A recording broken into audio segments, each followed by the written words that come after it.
Inflation is like a monster. It slowly can eat away at what you have. That's the reason why we want to keep it low, but also keep people working and making good money for their families and creating more value in the world. Creating more value is the best way to hedge against this inflation monster. Smart money parenting. All right, everybody, welcome back to Smart Money Parenting. Got my buddy Chad here. We're hanging out in person, a little special recording today. How's it going, buddy? Doing great. It's good to be here. Yeah, we're having fun here up in Utah, summertime, and doing hiking, camps, sports, All the above. hanging with families, and we just happen to be in the same city for a little bit, so we might as well record a couple of cool episodes. And we want to talk about inflation today. The inflation monster. What is it? How do you explain it to your kids? And why does it even matter? So what's the best way you would explain inflation? Let me first give a crazy statistic, Scott. Okay. Since January 2020, the United States has printed approximately 80% of all US dollars that exist, according to many different sources. So all the dollars in the world, the US dollars that exist, 80% of that pile of dollars is brand new, like new dollar bills, newly printed, okay, which really leads to a lot of inflation. So let's talk about that for kids for a second. So let's say, how do you explain this to your kids? Okay, is inflation good? Is inflation bad? Well, that's kind of a tricky question. Sure. Crazy inflation is really bad, Of course. right? But how do you explain it to your kids? Well, basically what that means is if the prices of everything go up, the power of your dollars goes down. That's inflation. So if you give your kids $10 for doing allowance, which we don't like allowance, we like them earning it. That's why you want to go to Gravy Stack and do the home gigs economy where they're earning it through gigs. But let's say they make $10 and the price of everything last year was, gas for $3. You could go to a movie for 10. This is just example. You can go to a movie for $10. You earn $10. Next year, movies are $15. Right. You cannot go to a movie. You can't buy a movie ticket with that same $10. That's right. And the reason for that with inflation is because of several reasons, but the money in supply is more. People have more money, whether they got it from the government or they have more money to spend, and so there's more demand. And so there's less supply for that demand, and so the cost of everything just goes up. So the power of your dollar goes down. And there's a lot of things that happen in the economy that can cause inflation, that can cause deflation, but generally what we would love to see is the price of things becoming more efficient for us and the power of our dollars that we have going up. That's the US dollar. If every other country in the world, their dollar, their version of the dollar went up, the power of the US dollar would go down and it would be harder to buy things. That's what inflation can be. And if there's a lot of money in supply, like we just told you, the government printed a ton of money, then there's more money in supply. And if everybody's making that money or getting that money for free, the cost of things goes up and the power of your money goes down. That's inflation. So the government and the Federal Reserve of the U.S., their target inflation rate is around 2% a year. That's what they would like to have. It's just like a little steady increase. People get their raises or the cost of living adjustments in their pensions. It's maybe 2 to 3%. In 2019, 2020, around there, the beginning of the year, the inflation rate was around 1.5% to 2%. It was very steady. Now, by the way, having everybody working Yep. and making good money and making more money and adding more value to the economy with low unemployment, right, that actually is a good thing for society. Very positive. And that can also cause a little bit of inflation. That's Sure. like a good inflation. Yeah, we actually want that. A little bit of inflation is fine. We just hit 40-year highs in the last 12 months, where inflation by some measurements we're hitting 9%, which means your dollar lost 9% of its purchasing power in 1 year. And by the way, the measurement for that is a formula that measures specific goods and services in the U.S. economy, which, by the way, I think that it's way understating what the actual inflation is, because it doesn't include a lot of the things that we spend money on as a family. So if you're spending money on groceries, or you're buying a used car, or you're paying for gas, and you're pumping gas at the tank, stuff for your house, your rent, these things went up by a lot more than 9% in the last year. So the pain of inflation, when it goes that high, it really does impact every family around the country. I mean, and the most impact is on low income families. It's true. Because if you're in the high income, you will be paying more for things, and the value of your dollar's less, but you still have enough savings. You can still afford it. You have enough investing. You can still afford it. It hurts. You might feel the pinch, but for those families that are just getting by and their grocery bill went up 9% based on the money they had, that hurts them. That's really, really hard on those families. And so that's why, as a country, we want to make sure that as many families as possible are working, providing for their families, that we have low unemployment. Unemployment, kids, is basically people that aren't working. They can't find a job. They want to work, but they don't have a job. That's right. They're trying to work. We want to try to get everybody working. We want people to be making enough to make a living and providing for their families. But the low-income homes that are just trying to get by, inflation really, really hurts them. And so that's why we want to be careful about this as a country. This is why a lot of the moms and dads talk about this as, hey, this is not good for us, having 9%. That means if I had $1,000 in my account, my savings account, and I didn't get any interest, like I didn't make any money on that $1,000, then that $1,000 is worth 9% less a year ago to today.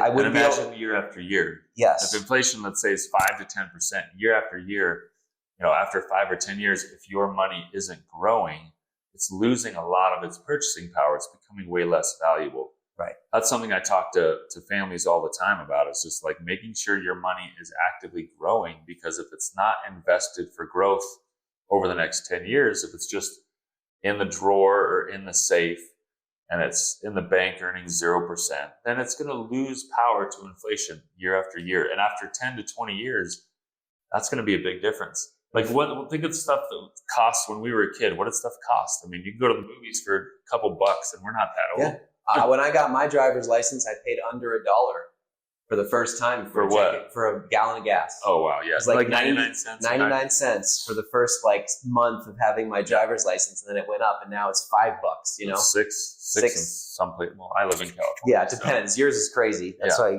you go electric. But anyway, inflation is like a monster. It slowly can eat away at what you have. That's the reason why we want to keep it low, but also keep people working and making good money for their families and creating more value in the world.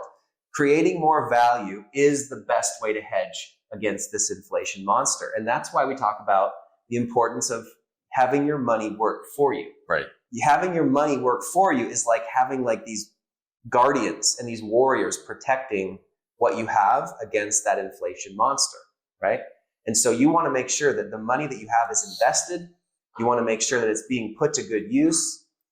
We always want to make sure you have months and months of cash left just to keep your family protected in case somebody gets hurt or somebody gets sick or somebody might lose their job. That can happen.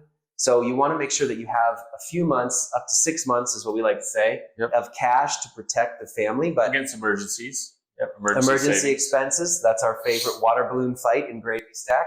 31 emergency expenses to protect against. But you have to make sure that you're protected. And the best way to do that is to make sure that you're making more money on your money over inflation.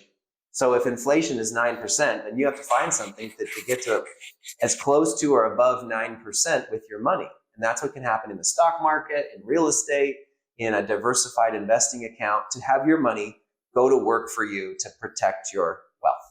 I think inflation, we always described it as a silent wealth killer.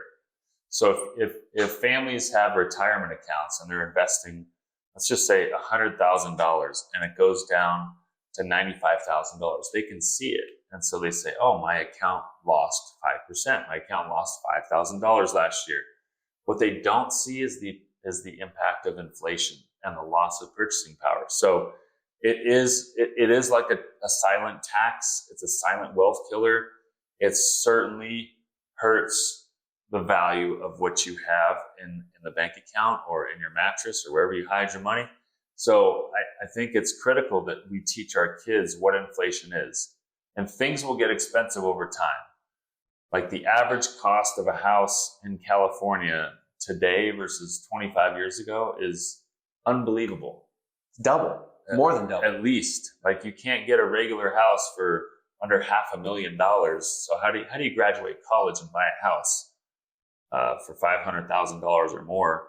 And you look back and it was like housing was way more affordable. Maybe it was like $50,000 to $75,000, and your income was maybe $20,000 to $30,000. So there is so much to be taught about inflation, and we really just want to encourage you guys to have that conversation. Things go up in cost over time. Like things get more expensive. How do you prepare for that? What things do you really need to watch out for and be sensitive to with inflation? Like I think driving and gas prices are a real thing. Yep. Like people have driven less when gas prices go through the roof. And I've always taught my kids, like around July 4th or Memorial Day, seems like the gas prices skyrocket at the pump right before everyone's about to take off for a long road trip for vacation or things like that. So it's just being price aware is a good thing to have a conversation about with your kids. Yeah, and there's this thing out there called impulse buying. And I think kids fall prey to this a lot. They become victims of impulse buys. I want to get this because it makes me look better, or it's easier for me, or it's just like simple to do. And the statistics show that if you have a credit card, you are psychologically going to spend 30% more money just because it's a plastic thing and you don't have to pay it until next month. And it's easy and convenient, and it's an impulse a lot of times. Swipe, tap, swipe, tap. And one thing that can really help you is beware of all those things that can quickly dry up your bank account, like inflation. And so what are the things that you might be, impulse buying?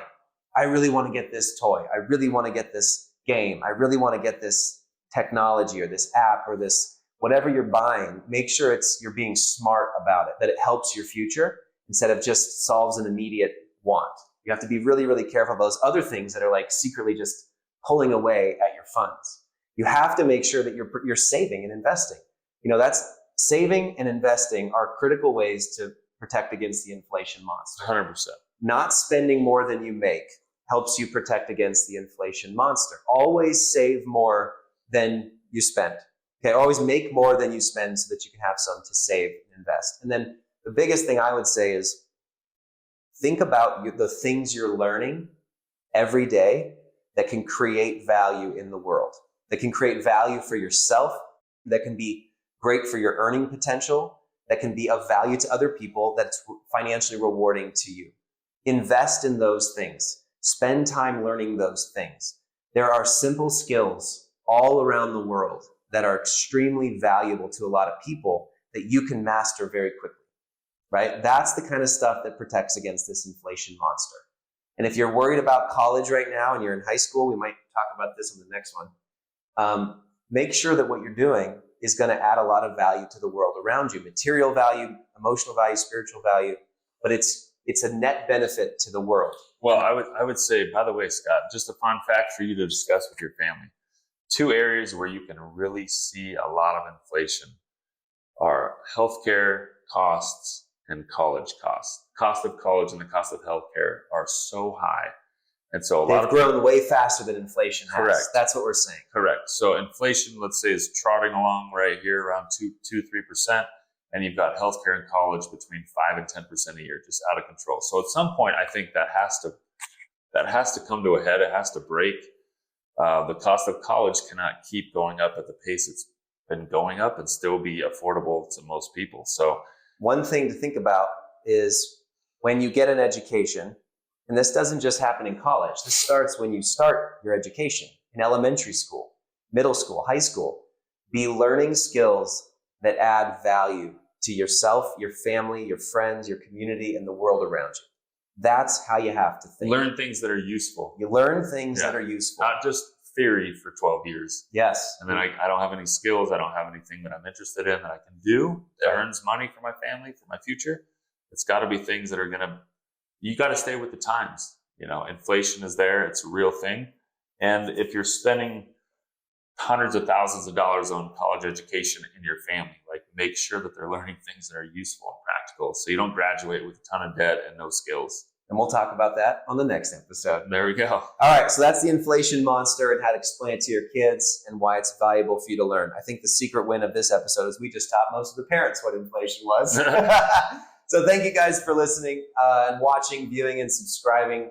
Thanks to our sponsor, Gravy Stack, for this episode. If you want to join the investing and banking app for kids that plays like a game, that teaches you inflation, investing, saving, spending, everything, how to share, how to protect yourself online, Gravy Stack has 100 financial games inside the bank account. So go over there to gravystack.com/smart for smart money parenting and get going today. Thanks, guys. We'll see you next time. All right, we'll see you guys. It takes more than money if you want to succeed.